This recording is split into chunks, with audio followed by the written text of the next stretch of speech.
संदीप जी, आप पे आरोप लगता है कि आप मोदी जी की हमेशा बुराई करते हैं और उन्होंने इतने सारे काम करे हैं हिंदुओं के लिए, जैसे 370 की जो धारा थी वो हटाई, तो उसके बारे में आपको क्या कहना है?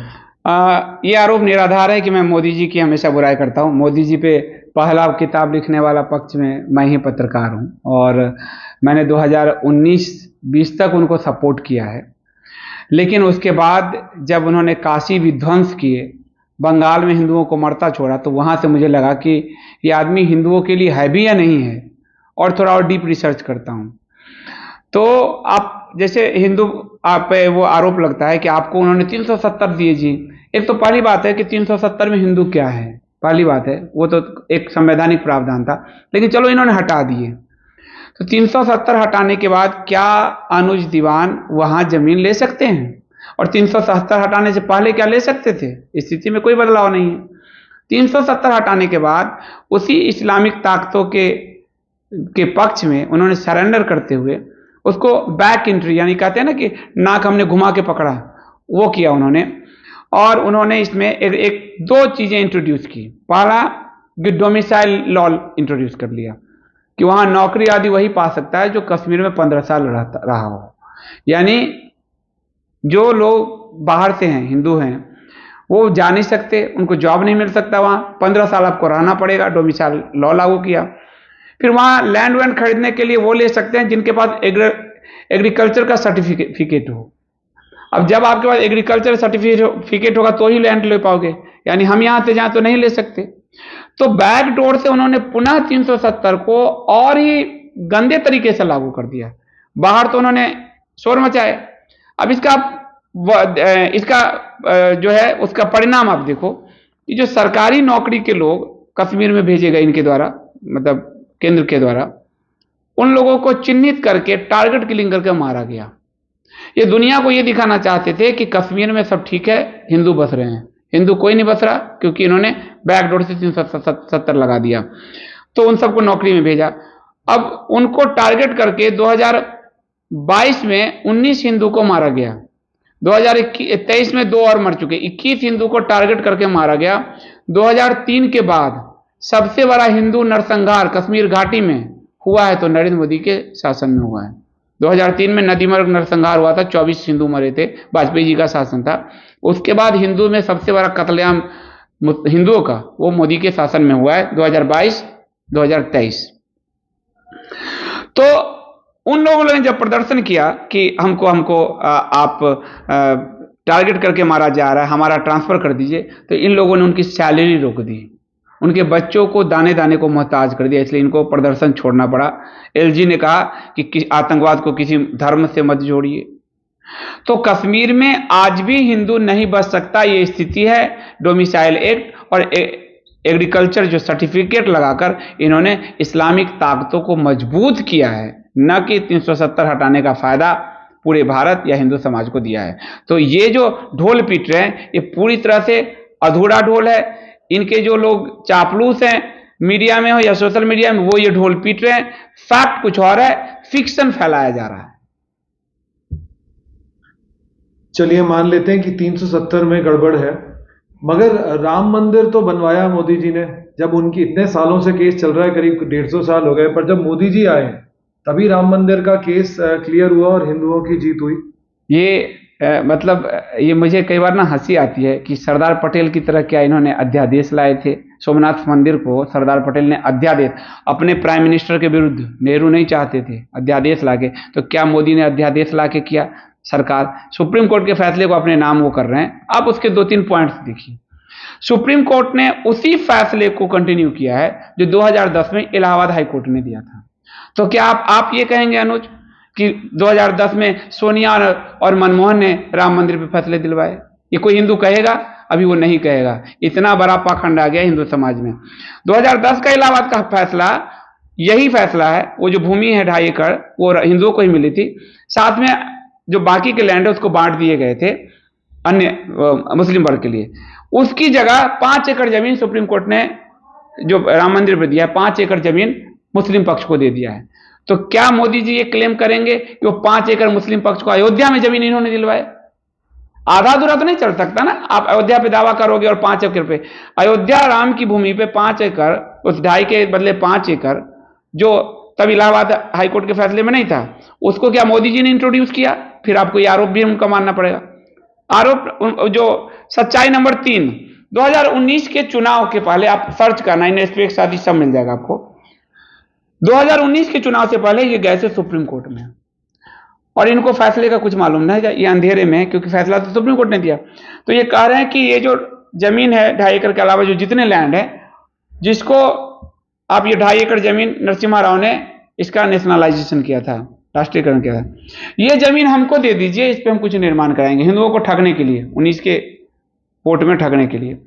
और इसमें जो एक याचिका करता है सुब्रमण्यम स्वामी, उनका आरोप है, याचिका गया कोर्ट के अंदर, नरेंद्र मोदी जी के प्रिय मित्र, संघ के प्रिय सलाहकार एस गुरुमूर्ति का, कि ये 2.5 एकड़ जमीन उस पार्टी को लौटा दीजिए जिस 2.5 एकड़ जमीन को कांग्रेस के नरसिम्हा राव सरकार ने राष्ट्रीयकरण करते हुए एक तरह से मुस्लिमों के पक्ष से छीन लिया, उसको वो लौटाने के लिए जा रहे थे। यह गुरुमूर्ति की याचिका है according to Subramanian Swamy, doctor Subramanian स्वामी।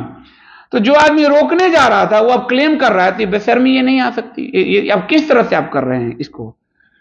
चौथी बात कि यदि सुप्रीम कोर्ट के फैसले आप ही के हैं तो अडल्ट्री भी आप ही ने दिलवाया, फिर अवैध ये जो गे राइट वाइट आप ही करवा रहे हो, जितने एंटी हिंदू फैसले आप ही करवा रहे हो, फिर ये क्यों ना माना जाए?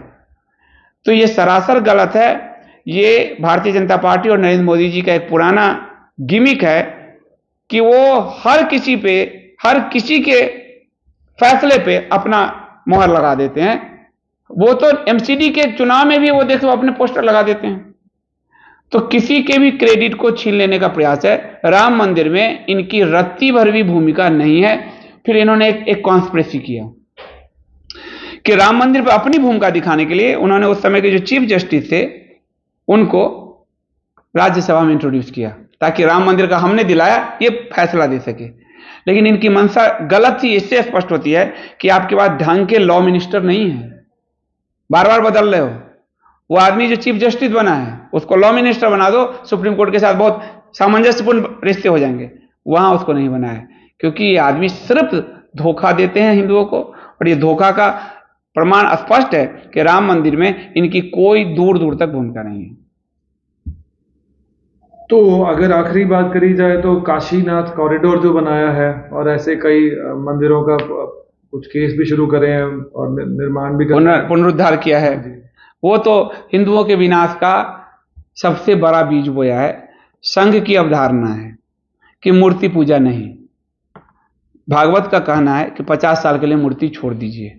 अगर आप देखोगे, गुरुजी की गोलवरकट ने अपनी किताब में लिखा, हम किसी ग्रंथ को नहीं आधार मानते, गीता उता रामायण नहीं मानते। इनके यहाँ आप जाओ, एक भारत माता मिलेंगी जिनके हाथ से शस्त्र छीन लिए हैं, एक झंडा पकड़ा दिया है, निशस्त्र भारत माता को खड़ा करके वहां पे ये करते हैं। तो मूर्ति पूजा के बड़े विरोधी हैं। इन्होंने काशी में मूर्तियों का विध्वंस किया है और क्रेन और क्रशर से लगा के मूर्तियां तोड़ी उखाड़ी गई है। मैं खुद काशी के अंदर गया हूं, फोटोग्राफ खुद लेके आया हूं। सारी आपको स्वयंभू शिवलिंग कहा जाता है, जो भगवान स्वयं प्रकट होते हैं, ऐसे 5 स्वयंभू शिवलिंग को इन्होंने उखाड़ दिया है। 56 विनायक मंदिर जो गणेश जी के हैं, उसमें से कई 4-5 विनायक तोड़ दिए हैं। तुलसीदास जी ने वो जो ललिता घाट है, वो तंत्र की बड़ी साधना स्थल है। मैं बीएचयू से पढ़ा हूं बनारस से, तो मैं उनसे बहुत परिचित हूं बनारस से। तंत्र की बड़ी साधना स्थली है।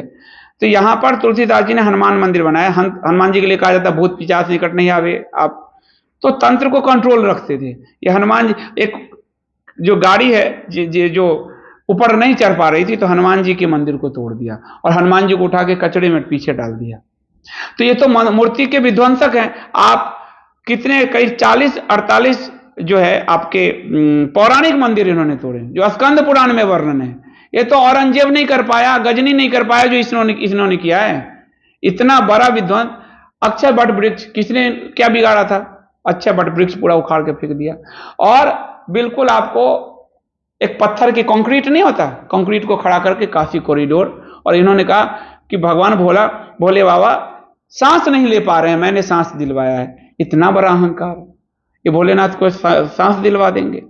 तो काशी का विध्वंस किया धर्म क्षेत्र को, और ये इनके मुंह से निकल गया कि इस बार नए साल में या क्रिसमस पे गोवा से अधिक लोग काशी में गए। यानी काशी के धर्म स्वरूप को विखंडित करके उसको पर्यटन इन्होंने बनाया। ये खुद प्रधानमंत्री के ट्वीट हैं।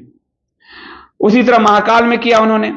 महाकाल में उन्होंने काल भैरव के मंदिर को तोड़े और महाकाल में उन्होंने क्या मूर्तियां लगाई है आप देख रहे हैं, प्लास्टिक की मूर्तियां उड़ रही है। 1100 करोड़ का प्रोजेक्ट, कांग्रेस से बड़े भ्रष्टाचारी अब अगर ये जांच हो जाए तो निकल आएंगे।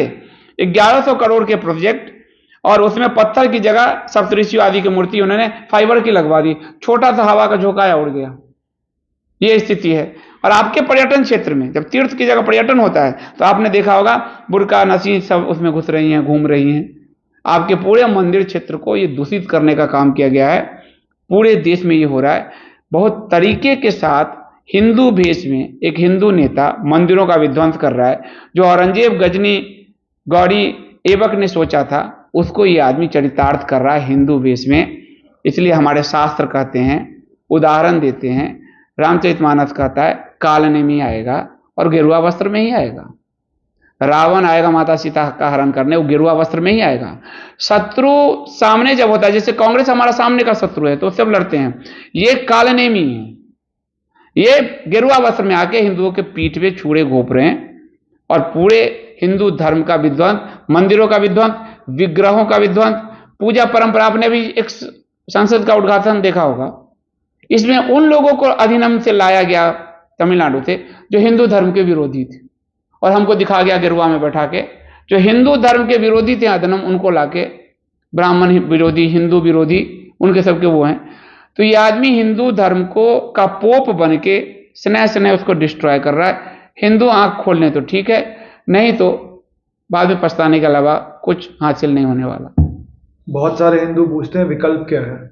एकम सनातन भारत है ना, विकल्प नहीं है, वो एकमात्र आपकी पार्टी है, हिंदू समाज की एकमात्र पार्टी है।